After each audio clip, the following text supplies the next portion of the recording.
Selamat datang di The Debate, ruang diskursus di mana kita membedah berbagai perspektif secara mendalam.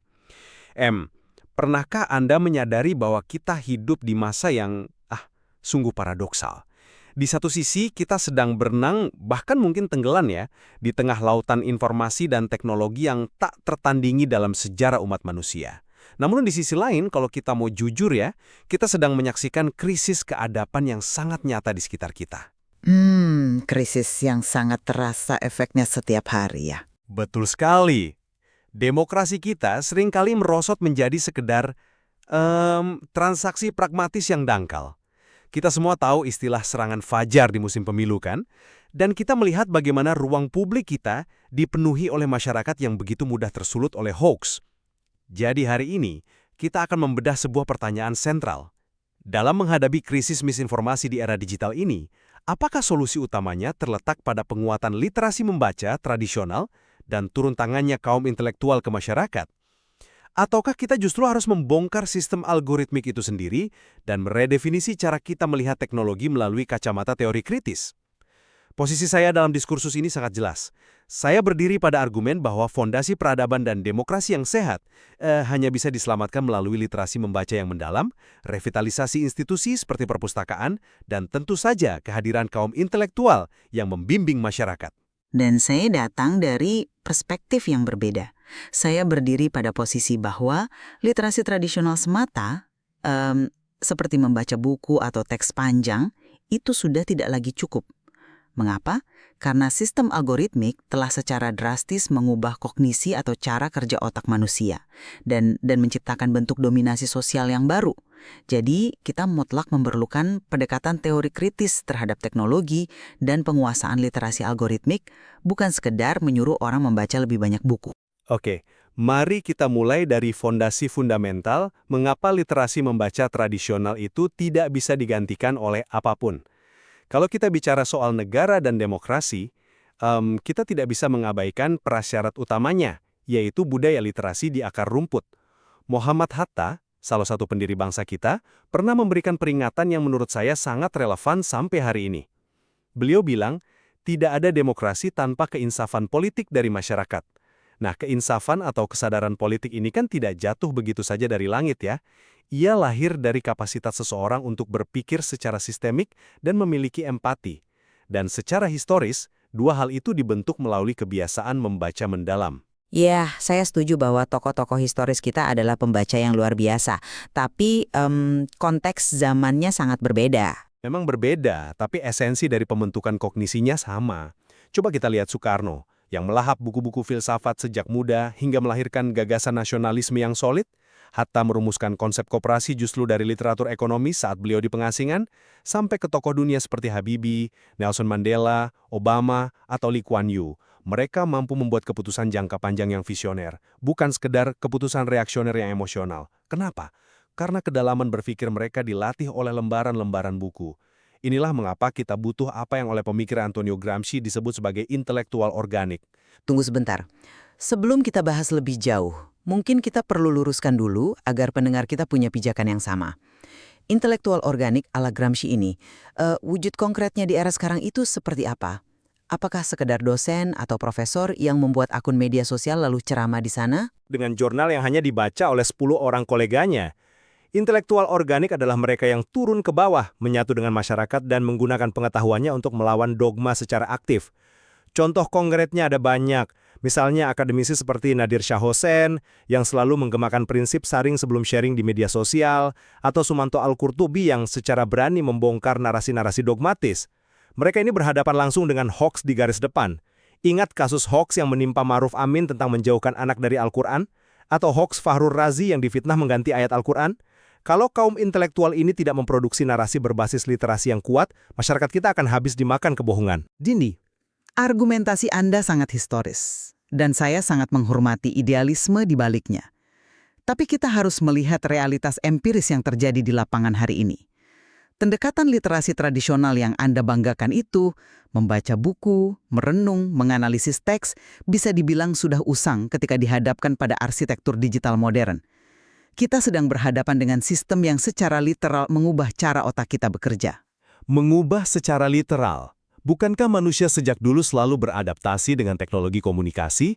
Maksud saya, mulai dari mesin cetak Gutenberg sampai kemunculan radio dan televisi, kita selalu bisa beradaptasi. Faktanya, kajian itu menunjukkan bahwa kedekatan mereka dengan perangkat teknologi sama sekali tidak berbanding lurus dengan literasi informasi yang memadai. Mereka mengalami tantangan kognitif yang sangat serius. Mereka cenderung mengandalkan informasi pertama yang muncul di layar. Dan yang paling mengerikan, metrik kebenaran bagi mereka kini bergeser. Sesuatu dianggap benar bukan karena sumbernya kredibel, tapi karena jumlah likes-nya banyak atau karena itu viral. Nah, tapi bukankah itu justru bukti nyata bahwa mereka butuh dilatih membaca buku fisik? Ya, untuk mengembalikan rentang perhatian mereka yang hilang itu. Seorang pakar neuroscience terkemuka menulis buku yang brilian berjudul Reading in the Brain. Dia menjelaskan bahwa membaca itu sebenarnya bukan kemampuan alami manusia. Otak kita tidak berevolusi secara biologis untuk membaca teks. Ketika kita belajar membaca di masa kecil, kita secara harfiah mendaur ulang sirkuit di otak kita. Neuron visual dan fonologis yang tadinya berevolusi untuk mengenali objek dan suara alam, itu dibajak untuk mengenali huruf. Nah, apa yang terjadi sekarang? Pola konsumsi digital yang cepat dan terfragmentasi itu sedang mendaur ulang kembali kognisi manusia. Otak kita dilatih ulang untuk terbiasa dengan rangsangan instan. Kita dipaksa melakukan multitasking, berpindah dari satu video 15 detik ke video lainnya. Sehingga kedalaman berpikir yang Anda sebutkan tadi secara biologis sedang dikorbankan. Saya paham alur berpikir Anda. Neuroscience memang menunjukkan adanya perubahan plastisitas otak. Saya tidak membantah itu. Tapi saya kurang sepakat jika kita seolah-olah menyerah pada determinisme teknologi. Seolah-olah kita ini hanya robot daging yang dikendalikan penuh oleh smartphone. Justru karena kita sadar ada algoritma yang terus-menerus mengeksploitasi emosi dan bias kita, kehadiran intelektual organik di ruang publik digital menjadi jauh lebih krusial. Masalah utamanya, intelektual organik yang Anda sebutkan tadi bermain di lapangan yang aturannya dibuat sepenuhnya oleh korporasi teknologi. Betul. Medannya memang milik platform, tapi manusia yang mengonsumsi informasi di platform tersebut masih memiliki agensi. Mereka masih punya kehendak bebas dan akal sehat. Coba ingat lagi contoh kasus hoaks tentang pembakaran ribuan Al-Quran oleh otoritas Cina atas Muslim Uighur beberapa tahun lalu.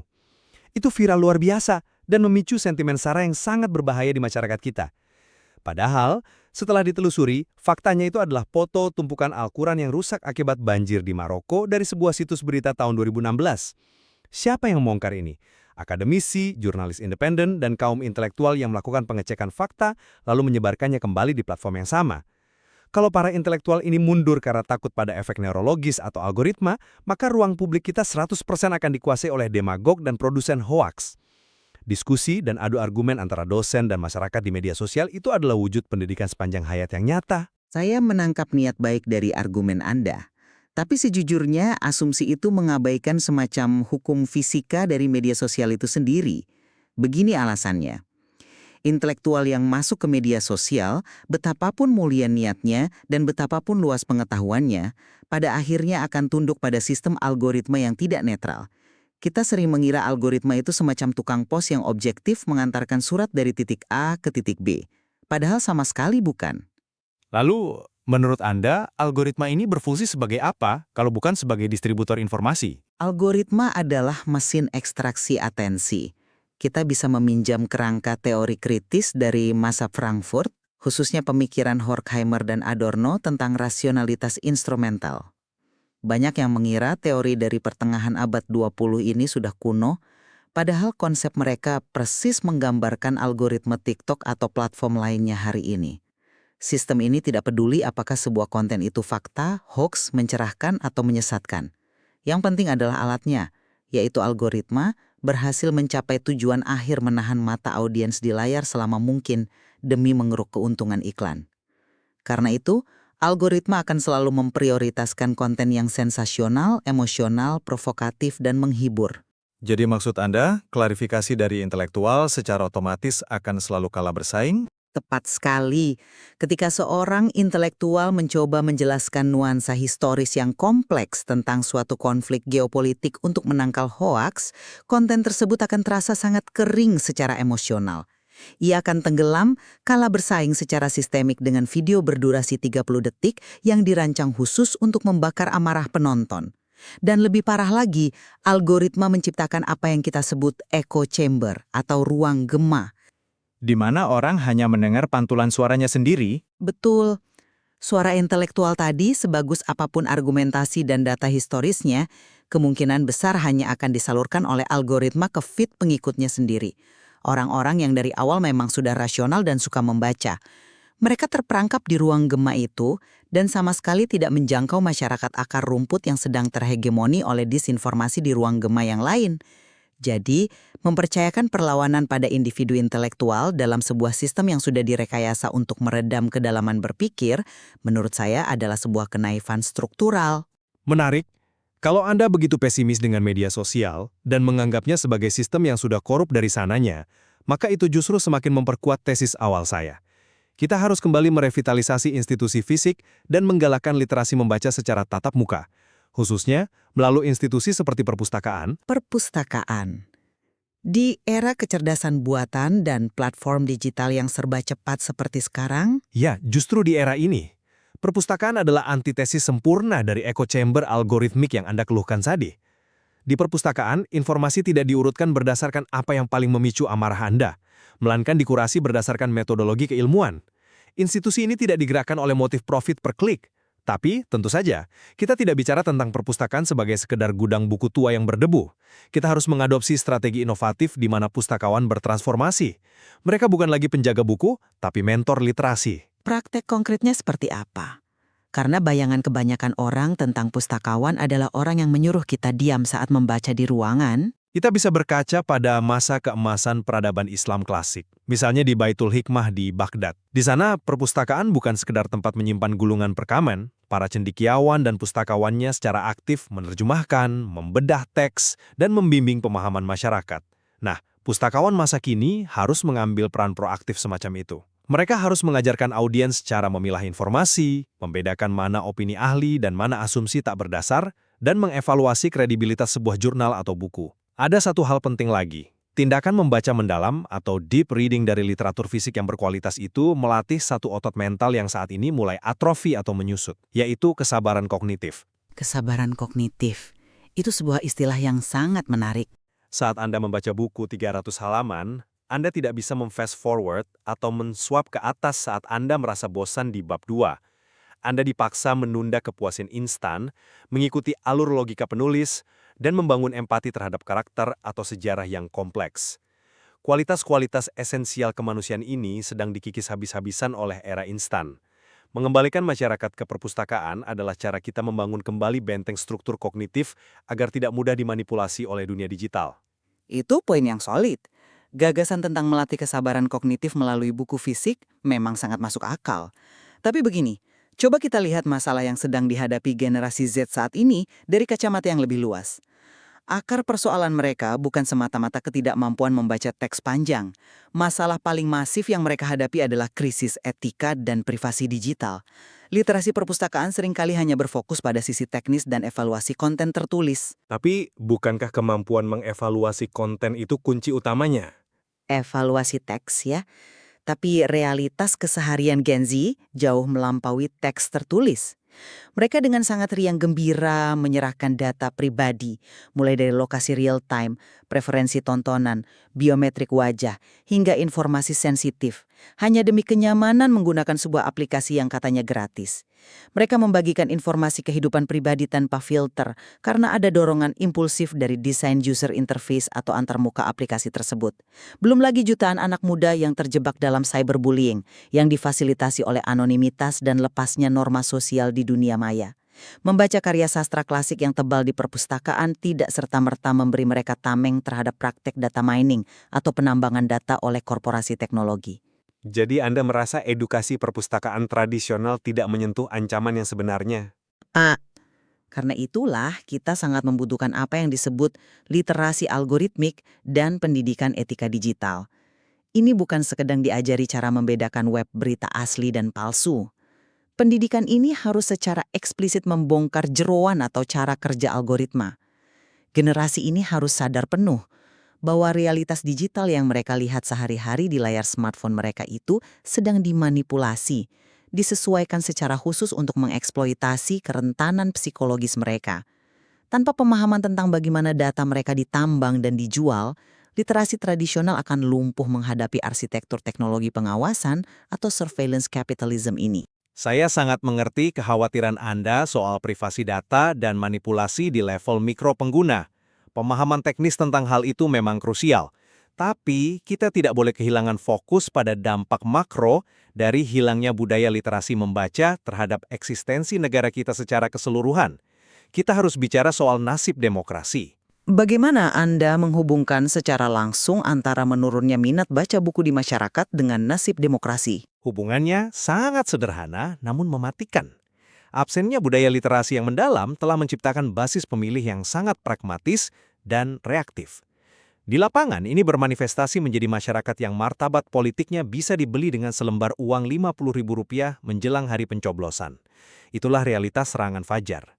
Ekonom Rizal Ramli pernah menyatakan kekhawatirannya bahwa kita sedang terperosok ke dalam demokrasi kriminal, di mana prosedur-prosedur demokrasi seperti pemilu hanya dipakai sebagai etalase untuk menipu masyarakat demi melanggengkan kekuasaan oligarki. Dan Anda yakin obat dari masalah sistemik ini adalah buku? Saya merujuk kembali pada peringatan Muhammad Hatta di awal tadi. Demokrasi yang kehilangan syarat hidupnya, yakni kesadaran dan keinsafan warganya, dan jatuh menjadi anarki atau pragmatisme murni, lambat laun pasti akan digantikan oleh diktator. Ada kutipan kelam dari Adolf Hitler yang dengan sinis pernah menyatakan betapa beruntungnya penguasa jika rakyatnya tidak mau berpikir. Rakyat yang tidak terbiasa berpikir runut karena tidak terbiasa membaca adalah objek yang paling empuk untuk dimanipulasi. Obat penawar satu-satunya yang teruji oleh sejarah selama ratusan tahun untuk melawan pembajakan kedaulatan rakyat ini adalah pendidikan kesadaran politik. Dan itu tidak bisa dicapai lewat video pendek berdurasi 1 menit. Itu hanya bisa dicapai secara masif melalui budaya membaca literatur yang mendalam, yang memaksa seorang pemilih untuk duduk, mengevaluasi rekam jejak, membaca sejarah masa lalu, dan membayangkan implikasi jangka panjang dari kebijakan seorang kandidat. Saya tidak menampik bahaya dari demokrasi kriminal yang Anda sebutkan tadi. Itu fenomena yang sangat nyata. Tapi kacamata teori kritis melihat persoalan ini dengan lapisan struktural yang lebih dalam. Membaca buku teks, biografi, atau literatur sejarah sekalipun tidak akan cukup untuk menyelamatkan demokrasi jika masyarakatnya tidak diajarkan kerangka berpikir untuk mengkritisi struktur kekuasaan yang tersembunyi di balik informasi yang mereka konsumsi. Maksudnya bagaimana? Bukankah mempelajari sejarah dari buku itu dengan sendirinya memberikan kerangka berpikir? Di era modern ini, tidak selalu begitu. Para filsuf dan sosiolog postmodern sudah lama menunjukkan bahwa klaim-klaim kebenaran di era informasi sekarang ini sifatnya sangat lokal, terfragmentasi, dan bisa diubah dalam semalam. Dominasi atau penjajahan hari ini tidak selalu dilakukan lewat moncong senjata atau uang tunai saat serangan fajar. Dominasi yang paling efektif sekarang dilakukan lewat kontrol penuh atas arus informasi di layar gawai kita. Lalu, apa solusi konkret dari kerangka teori kritis ini? Selain sekedar pesimis pada sistem yang ada. Solusinya bukan kampanye jargonistik seperti mari lebih banyak membaca buku. Solusinya adalah menerapkan aksi komunikatif, sebuah konsep dari filsuf Jürgen Habermas.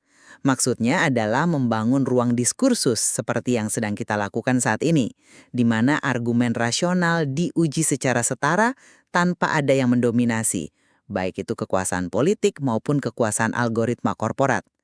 Lebih dari itu, kita harus menumbuhkan apa yang disebut sebagai metakognisi secara radikal pada setiap individu. Mari kita perjelas istilah metakognisi ini agar pendengar kita tidak bingung. Yang memproses isi kontennya secara pasif. Secara otomatis di kepalanya muncul serangkaian pertanyaan kritis. Siapa sebenarnya yang diuntungkan dari informasi yang disajikan di feed saya ini? Apakah ini membuat saya marah? Kalau ya, siapa yang dapat profit finansial dari kemarahan saya? Agenda ekonomi dan politik apa yang mendanai visibilitas konten ini hingga bisa masuk ke layar saya? Pembongkaran ideologi di balik antarmuka digital inilah yang pada akhirnya akan membebaskan masyarakat dari hegemoni. Bukan sekedar romantisme tentang menumpuk buku sejarah di perpustakaan, tapi ketajaman untuk membedah matriks digital yang mengelilingi kita setiap detik. Diskursus kita hari ini betul-betul menunjukkan betapa kompleksnya tantangan yang kita hadapi sebagai sebuah peradaban modern. Sebagai penutup dari sudut pandang saya menyimpulkan bahwa teknologi dan algoritma memang membawa bentuk ancaman baru yang belum pernah kita hadapi sebelumnya. Namun, tanpa landasan literasi tradisional yang secara konsisten melatih kedalaman berpikir, mengasah empati dan membangun kesabaran analitis, serta tanpa kehadiran institusi fisik seperti perpustakaan dan tokoh-tokoh intelektual yang mau turun berdialog dengan masyarakat, kita akan kehilangan kompas moral kita. Demokrasi membutuhkan fondasi berupa manusia-manusia yang bisa berpikir panjang dan reflektif. Sifat-sifat luhur ini selama berabad-abad hanya bisa dipupuk secara efektif melalui budaya membaca yang serius dan mendalam. Dan dari perspektif saya, kesimpulan utamanya adalah kemampuan kognitif dasar untuk sekedar bisa membaca kata-kata pada teks sudah tidak lagi mencukupi untuk melindungi otonomi manusia di abad ke-21 ini. Jika kita tetap naif dan buta terhadap struktur algoritma, mekanisme penambangan data pribadi, dan sistem manipulasi psikologis yang setiap detik secara aktif membentuk realitas di otak kita, maka kita akan terus-menerus menjadi objek eksploitasi oleh platform besar. Definisi literasi harus segera berevolusi menjadi literasi algoritmik dan etika digital yang dilengkapi dengan ketajaman teori kritis untuk membongkar hegemoni teknologi modern yang tak kasat mata ini. Meskipun pendekatan dan kerangka solusi kita berbeda cukup tajam, saya bertumpu pada revitalisasi tradisi literasi klasik dan agensi intelektual, sementara Anda menitik beratkan pada perombakan struktural dan literasi algoritmik. Saya melihat ada satu titik konvergensi yang sangat jelas di antara kita berdua hari ini. Ya, saya rasa kita menemukan benang merah yang sama. Kita berdua sepakat secara prinsipil bahwa kebiasaan mengonsumsi informasi secara pasif, serba instan, dan tanpa proses verifikasi yang kritis adalah ancaman paling mematikan bagi kemanusiaan dan demokrasi. Baik itu dilihat dari sisi pelemahan struktur otak secara neurologis seperti argumen Anda tadi, maupun dari sisi ketundukan pada manipulasi politik pragmatis seperti yang saya paparkan. Sepakat 100%. Entah itu kebodohan yang lahir karena orang terlalu malas membaca teks panjang untuk memahami konteks, atau kebodohan yang lahir karena orang dengan rela menyerahkan kebebasan berpikirnya pada algoritma platform raksasa, hasil akhirnya persis sama. Yaitu lahirnya masyarakat yang terhegemoni, mudah disetir, dan matinya kedaulatan individu secara perlahan. Diskursus yang padat ini tentunya kami kembalikan kepada Anda, para pendengar. Setelah membedah berbagai perspektif ini, saatnya untuk merenungkan posisi Anda sendiri dalam ekosistem peperangan informasi hari ini. Apakah Anda merasa sudah cukup meluangkan waktu dari kesibukan harian Anda untuk membaca literatur mendalam, guna memahami kompleksitas dunia ini secara utuh, ataukah Anda menyadari bahwa langkah pertama yang harus Anda ambil sekarang adalah mulai membaca dan secara aktif mengkritisi sistem tak kasat mata di dalam genggaman yang setiap hari menyuapi Anda dengan informasi? Isu ini memiliki akar yang sangat dalam dan cabang diskursus yang amat luas. Ada begitu banyak dimensi dari materi perdebatan ini yang sangat kaya untuk Anda gali lebih lanjut di luar sana. Mulai dari melihat jurnal-jurnal tentang implikasi neuroscience terhadap plastisitas otak akibat media sosial, mempelajari penerapan teori kritis masak Frankfurt untuk membedah timeline media sosial Anda, hingga mengambil inspirasi dari pengelolaan pengetahuan dan institusi peradaban Islam klasik. Jangan berhenti pada diskusi kita hari ini saja. Ruang untuk terus mempertanyakan, meragukan, dan membedah ide-ide ini selalu terbuka lebar. Terima kasih telah mendalami diskursus ini bersama kami, membedah argumentasi demi mencapai pemahaman yang lebih jernih. Sampai jumpa di ruang pemikiran selanjutnya.